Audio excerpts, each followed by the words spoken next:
बिस्मिल्लाहिर्रहमानिर्रहीम। अस्सलामुअलैकुम वरहमतुल्लाहि वबरकातुहू। आज मैं कोफ्ते बनाने वाली हूँ। तो उसके लिए जो चीज़ें मुझे चाहिए, मैंने 1 किलो कीमा लिया है।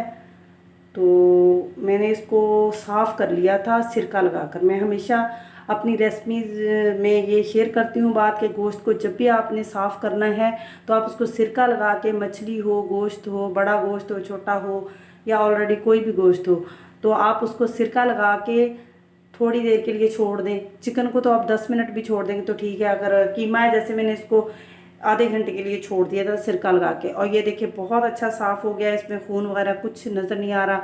तो गोश्त जो है वो आपका सिरका लगा के रखेंगे तो बहुत अच्छा साफ़ हो जाएगा। तो कीमे को मैंने साफ़ किया हुआ था, इसमें पानी बिल्कुल ना हो। पानी आप किसी छलनी वगैरह में धोकर इसको रख दें ताकि पानी इसका सारे का सारा ड्रेन हो जाए।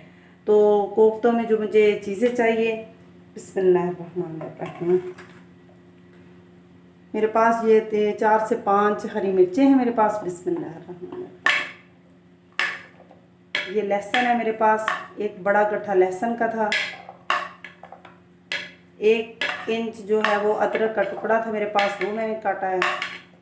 एक बड़ा प्याज मेरे पास था, वो मैंने लिया है। बिस्मिल्लाहिर्रहमानिर्रहीम। और ये हरा धनिया है, तो ये मैं इसमें शामिल करूँगी। बिस्मिल्लाहिर्रहमानिर्रहीम।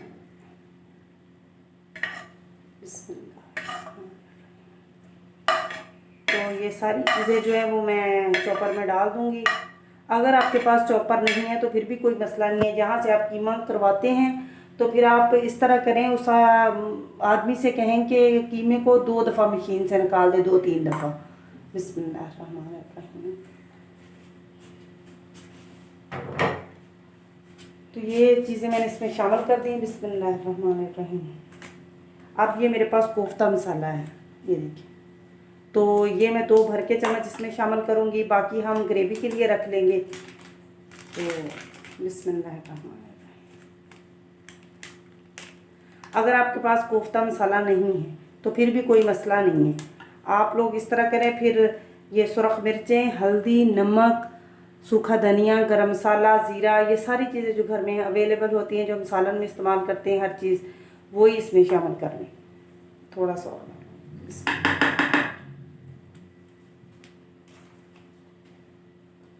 और ये मेरे पास भुना हुआ बेसन है। बेसन को मैंने भून लिया था और कोई ऑयल वगैरह नहीं शामिल करना, फ्राई पैन में डाल के इसको खाली ही भूनना है। तो इसको मैंने भूने ताकि इसकी एक कच्चेपन की स्मेल सी होती है वो ना आए। बिस्मिल्लाहिर्रहमानिर्रहीम। और इसमें मैं ये 2 अंडे शामिल करूँगी। अंडों को आप तोड़कर चेक कर लें, कहीं कोई अंडा ख़राब ना हो। बिस्मिल्लाहिर्रहमानिर्रहीम।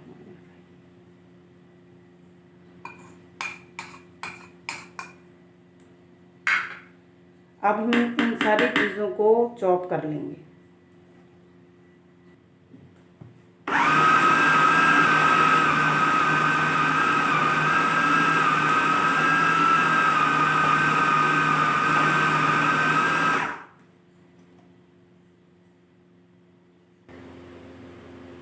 ये देखें, ये पेस्ट जो है वो बहुत अच्छा तैयार हो गया है।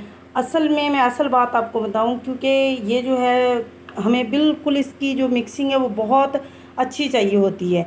तो हम अगर कूंडे वगैरह में कूट भी लेते हैं तो हाथ से मिक्स कर भी लेते हैं बारीक कीमा करवा के, तो ये वाला टेक्सचर नहीं आता। ये वाला जो आया है, जो चॉपर में आता है, तो हमें असल में ये चाहिए होता है गोला कबाब के लिए, सीख कबाब के लिए, कोई भी हम कबाब्स बना रहे हैं या फिर कोफ्ते बना रहे हैं तो उनके लिए ये टेक्सचर चाहिए, हर चीज़ मिक्स अप हो।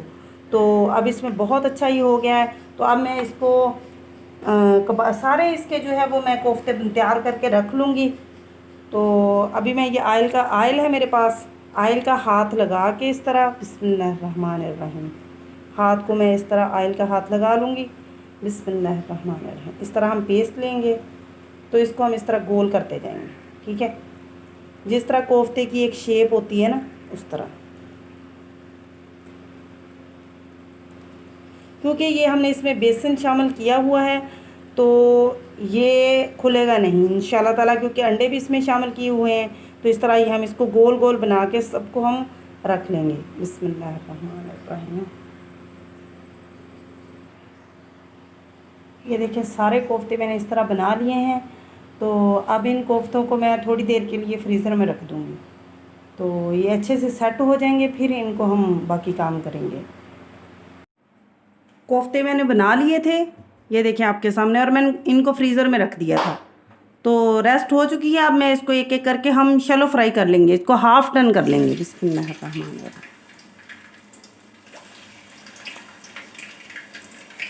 जब हम कढ़ाई में सारे कोफ्ते शामिल डाल देंगे तो फिर हम इनको हिलाएंगे नहीं ज़्यादा, थोड़ी देर के लिए, 2-3 मिनट के लिए हम इनको नहीं हिलाएंगे। इनको हमें हाफ़ कुक करना है। बिस्मिल्लाहिर्रहमानिर्रहीम।